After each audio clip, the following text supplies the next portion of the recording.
మిగతా అంశానికి పోతే కవితక్క విషయానికి వద్దాం ఒక్కసారి. కవితక్క విషయానికి వస్తే ఎమ్మెల్సీ కవిత కీలక నిర్ణయం. బీసీలకు అన్యాయం చేసింది బీజేపీ కాంగ్రెస్ పార్టీలట. ఎన్టీఆర్ కేసీఆర్తోనే బీసీలకు న్యాయం, నేను చెప్పింది తప్పైతే రాజీనామాకు రెడీ. బీసీలకు 42% రిజర్వేషన్లు ఇవ్వాల్సిందేనంటూ డిమాండ్. రాజకీయాలు వదిలేస్తుందట అక్క. ఏమంటుంది? రాజకీయాలు వదిలేస్తా అని అంటుంది అక్క. మిగతా వార్త ఎక్కడది? రెండో పేజీలో ఉన్నట్టు. సో కవితక్క రాజకీయాలు వదిలేస్తుందట. మరి ఆ కథ ఏందో చూసే ప్రయత్నం చేద్దాం. రెండో పేజీలో రాయనట్టు. ఓకే, రాజకీయాలు వదిలేస్తా. ఎమ్మెల్సీ కవిత కీలక నిర్ణయం. బీసీ రిజర్వేషన్ల అంశంలో తాను రాజీనామా చేస్తానంటూ, అవసరమైతే రాజకీయాల్ని వదిలేస్తానంటూ బీఆర్ఎస్ ఎమ్మెల్సీ కవిత అన్నారు.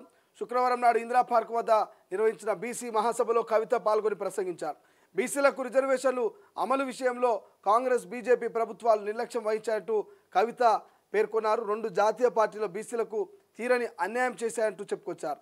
నేను చెప్పినవి తప్పైతే శాశ్వతంగా రాజకీయాల నుంచి తప్పుకుంటానంటూ కవిత సవాల్ విసిరారు. స్థానిక సంస్థల ఎన్నికల్లో బీసీలకు 42% రిజర్వేషన్లు ఇవ్వాలంటూ రేవంత్ సర్కార్ను డిమాండ్ చేశారు. ఇక మండల కమిషన్ రిపోర్ట్ను ఇప్పుడు బీరువాలో పెట్టారంటూ విమర్శించారు. మండల కమిషన్ ఎందుకు పక్కన పెట్టారో చెప్పాలంటూ ప్రశ్నించారు. కాంగ్రెస్ పాలనలో బీసీలకు ఎప్పుడు కూడా అన్యాయమే జరిగిందని మండిపడ్డారు. దొంగ లెక్కలు, కాకి లెక్కలు కాకుండా బీసీల వాస్తవ లెక్కలు బయటకు తీయాలి. కులం ఆధారంగా రాజ్యాంగం కొన్ని రక్షణలు కల్పించింది. బీసీల కోసం పనిచేసిన పివి సింగ్ ప్రభుత్వాన్ని బీజేపీ కూల్చేసింది. నెహ్రూ, ఇందిరాగాంధీ, రాజీవ్ గాంధీ హయాంలో కూడా బీసీ సామాజిక వర్గానికి అన్యాయం చేశారు. రాజీవ్ గాంధీ బీసీలకు రిజర్వేషన్లు కల్పిస్తే దేశం విచ్ఛిన్నమవుతుందని ఇక 2011 కులగణన చేసిన నివేదికను అప్పటి యూపీఏ ప్రభుత్వం బయటపెట్టలేదు. ఆ తర్వాత కేంద్రంలో అధికారంలోకి వచ్చిన ఎన్డీఏ ప్రభుత్వం కూడా ఈ రిపోర్ట్ను బయటకు పెట్టలేదు. తాము కులగణన చేయమని ఇప్పటికే బీజేపీ స్పష్టం చేసింది. 2 జాతీయ పార్టీలు కూడా బీసీలకు అన్యాయం చేశాయి. ప్రాంతీయ పార్టీలు మాత్రమే బీసీలకు అండగా ఉన్నాయి. వారికి న్యాయం చేశారు. కేసీఆర్, ఎన్టీఆర్ ఇక వంటి ప్రాంతీయ పార్టీ నాయకులే బీసీల వైపు ఉన్నారంటూ ఆమె చెప్తా ఉంది. ఎవరు? ఎమ్మెల్సీ కవిత చెప్తా ఉంది. మేము సూటిగా అడుగుతా ఉన్నాం ఎమ్మెల్సీ కవితను. ఏమడుగుతున్నాం? సూటిగా కవితను సూటిగా మేము అడుగుతా ఉన్నాం. ఎస్, నిజంగా కవిత గనక బీసీల మీద చిత్తశుద్ధి ఉంటే, కవిత గనక బీసీల మీద ప్రేమ ఉంటే, మరి గత 10 ఏళ్ల పాటు బీసీల కోసం మీరేం చేసిర్రు? బీసీల అభివృద్ధి కోసం ఎంత బడ్జెట్ కేటాయించిర్రు? ఎంత ఖర్చు చేసిర్రు? ఎంత మింగిర్రు? నిజంగా బీసీల మీద ప్రేమ ఉంటే స్థానిక సంస్థల ఎన్నికల్లో రిజర్వేషన్ తగ్గించింది ఎవరు? 22% తగ్గించిన ఘనత ఎవరికి దక్కుతుంది? నిజంగా బీసీల మీద ప్రేమ ఉంటే ఇంతవరకు ఒక బీసీ నాయకుడిని బీఆర్ఎస్ పార్టీ వర్కింగ్ ప్రెసిడెంట్గా ప్రకటించలే. పోనీ బీఆర్ఎస్ పార్టీ ప్రెసిడెంట్గా ప్రకటించలే. అంటే బీసీల మీద మీకు ప్రేమ లేదని అర్థమైపోయింది. మొన్నటి ఎమ్మెల్యే, ఎంపీ ఎన్నికల్లో ఎన్ని టికెట్లు ఇచ్చారు బీసీలకు? మీరు అంటారు కదా అత్యధికంగా బీసీలే ఉన్నారంటున్నారు, బీసీల లెక్కల్ని దాస్తున్నారు, తొక్కి పెడుతున్నారు అన్నారు కదా.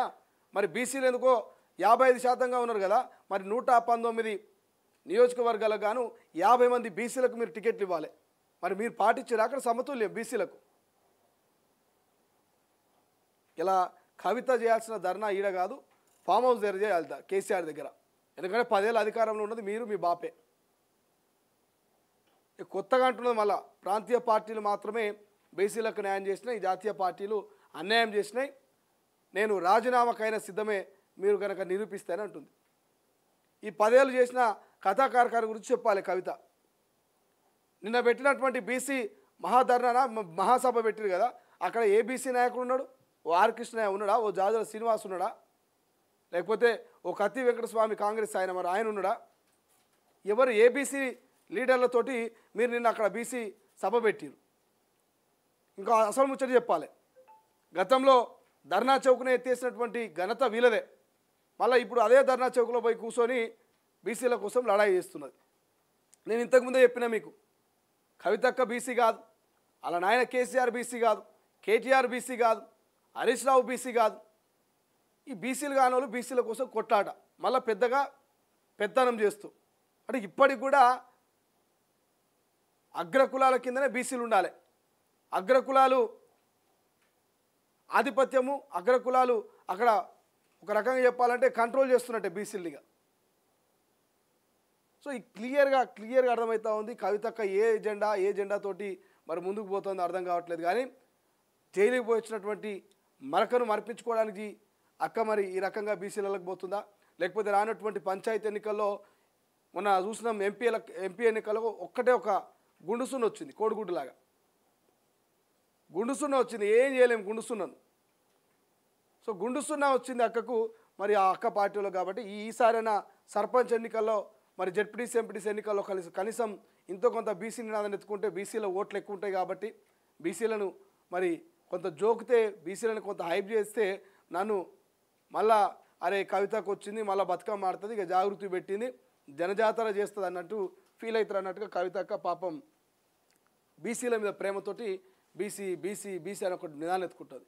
మరి 10 ఏళ్ళు వీళ్ళు చేసినటువంటి అన్యాయం గురించి ఒక్క మాట కూడా చెప్పట్లేదు. పాపం మా బాపు మీకు ఇట్లా అన్యాయం చేసిండు, గొర్రెలు ఇస్తాడు, బర్రెలు ఇస్తాడు, చేపలు ఇస్తాడు, అన్నీ ఇస్తా అని ఏది ఇవ్వకుండా ఇక ఆగమైపోయినారు. మీరంతా మేమేమో ఆస్తులు కూడా పెట్టుకున్నామని ముచ్చట చెప్పరు.